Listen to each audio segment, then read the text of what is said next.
আসসালামু আলাইকুম রহমতুল্লাহি ওয়া বারাকাতুহু। সম্মানিত দর্শকবৃন্দ, আজকে আমার কথা বলার বিষয় হলো যে আসলে আমি 60, 70 কিংবা 80, 90 বছর দুনিয়াতে বেঁচে থাকছি, মূলত আমি কতটুকু সময় আমার জন্য কাজ করছি। দেখুন, আমি যদি 5 ওয়াক্ত সালাতের কথা ধরি, তাহলে 5 ওয়াক্ত সালাত আদায় করতে হয়তো আমার 1.5 ঘন্টা সময় লাগে। আর যদি ভালোভাবে সময় কাটিয়ে শেষ করি তাহলে 2 ঘন্টা সময় লাগে। আমি 2 ঘন্টা সময়কে শুধু আমার জন্য করলাম, আর বাকি সময় আমি পৃথিবীর অন্যান্য কাজে ব্যস্ত করলাম। তার মানে শুধুমাত্র আমার 2 ঘন্টার সময় আমি আমার জন্য করে নিতে পারলাম, কারণ আমাকে বানিয়েছে শুধুমাত্র ইবাদতের জন্য। আল্লাহ রাব্বুল আলামিন বলেছেন, ওমা খলাকতুল জিন্না ওয়াল ইনসা ইল্লা লিয়াবুদুন। আমি শুধুমাত্র মানব এবং জিন জাতিকে ইবাদতের জন্য বানিয়েছি। যেহেতু ইবাদতের জন্য আমাকে বানিয়েছে, আমার মিশন এবং ভিশন হলো ইবাদত করা।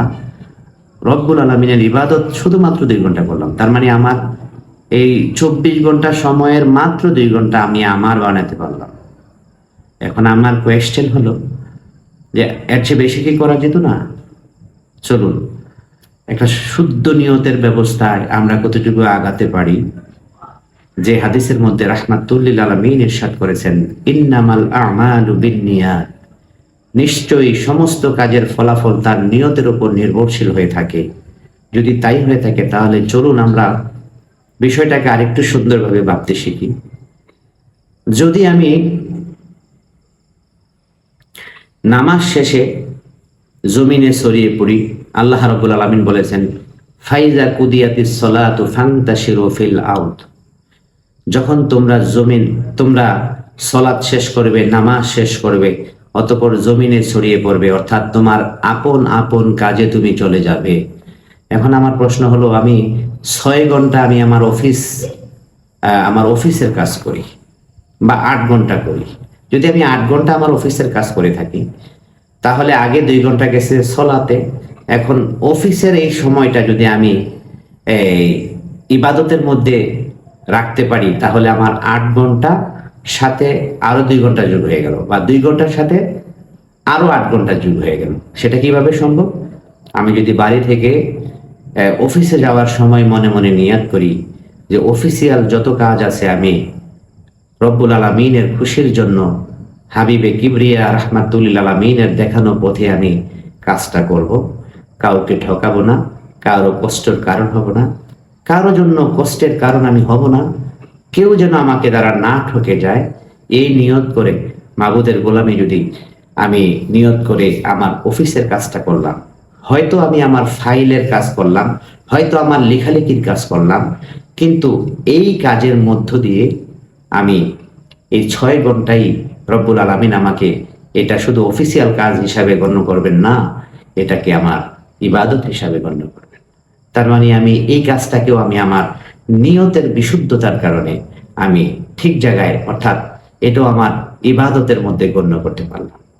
সম্মানিত সুধী, এইভাবে করে আমি যদি খেতে কাজ করতে যাই, খামারে কাজ করতে যাই, খেতে কাজ করতে গিয়ে যদি আমার পাশের ক্ষেতের কোনো ক্ষতি আমি না করার সিদ্ধান্ত নেই, এরাদা করি, ইচ্ছা করি, নিয়ত করি যে রব্বুল আলামিনের খুশির জন্য, তার হাবিবের পথে আমি সুন্দর মতো চলতে চাই, যদি সেটাই হয়ে থাকে, তাহলে দেখতে পাবো আমি যতক্ষণ পর্যন্ত আমি আমার কৃষি কাজ করলাম, ততক্ষণ পর্যন্ত রব্বুল আলামিন আমার সেটা ইবাদত হিসাবে গণ্য করবে। যদি সেখানে হয়ে থাকে আরো 2 ঘন্টা, তাহলে প্রথমত ছিল 2 এর সাথে 8 ঘন্টা, 8 আর 2 10 ঘন্টা হলো, 8 এবং 2 মিলে হলো 10 ঘন্টা, 10-এর পরে আরো 2 ঘন্টা, তাহলে হয়ে গেল আমার 12 ঘন্টা। এমনি এমনি করে যখন আমি ঘুমাতে যাওয়ার সময় যেইভাবে আল্লাহর হাবিব রাহমাতুল লিল আলামিন নিজে ঘুমিয়েছেন, ঘুমানোর কথা বলেছেন, ঠিক সেই নিয়মে সেইভাবে যদি আমি ঘুমাতে পারি, তাহলে কত চমৎকার ভাবে যতক্ষণ পর্যন্ত ঘুমাবো, ঠিক ততক্ষণ পর্যন্ত আমার ইবাদত লেখা হবে। আর আমার মিশন এবং ভিশন হলো আমার গোলামি করা, ইবাদত করা। যদি তাই হয়ে থাকে, তাহলে আল্লাহ রাব্বুল আলামিন আমার সেই কাজটাকেও গোলামি হিসাবে গণ্য করবেন, ইবাদত হিসাবে গণ্য করবেন। আমি চাইলে 24 আওয়ার্স আমার সমস্ত প্ল্যাটফর্মকে, আমার যাবতীয় কাজকর্মকে আমি আমার ইবাদতের মধ্যে আনতে পারি। সম্মানিত সুধী, চলুন আমরা একটা বিশুদ্ধ নিয়তের মধ্য দিয়ে আজ থেকে আমাদের জীবনের প্রত্যেকটি কাজকে রব্বুল আলামিনের খুশির জন্য, তার হাবিবে কিবরিয়ার খুশির জন্য, রাহমাতুল লিল আলামিনের পথকে আমরা নিজের জীবনের সবচেয়ে বড় অনুসরণীয় আদর্শ হিসাবে গ্রহণ করি। আল্লাহ রাব্বুল আলামিন আমাদের সকলকে তার গোলামি করার তৌফিক এনায়েত করুন। ওমা আলাইনা ইল্লাল বালাগ। ওয়াসসালামু আলাইকুম ওয়া রাহমাতুল্লাহি ওয়া বারাকাতুহু।